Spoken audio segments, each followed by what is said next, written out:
Hey guys, how you doing? It's Antonio here with the Movement Code. We're going to be going over another variation for our low back extensions.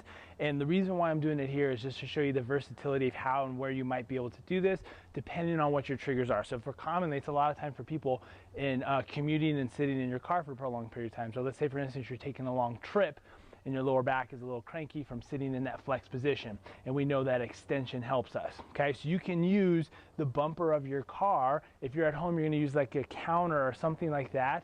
McGill calls this the park bench extensions. Now he uses it and describes it for a different population, but it works well for us here too. So all I'm gonna do is I'm gonna be on my bumper here and I'm gonna kind of prop myself up. Okay, so notice I'm at an angle, I'm leaning in. From here, my arms are straight and supporting myself, and then all I'm gonna do is just kind of lift myself up, gives you a little bit of traction, which can feel nice, and then you're gonna let your hips sag towards the bumper or whatever your support is, so park bench, counter, whatever that might be.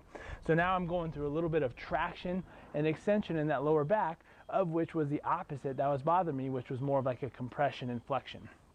So give this a try. You can really do it wherever. Again, we're talking about bathroom counter, kitchen counter, bumper, park bench, whatever that is. If you need and you know that this feels good, this is an opportunity for you to be able to find that little pain patch, okay?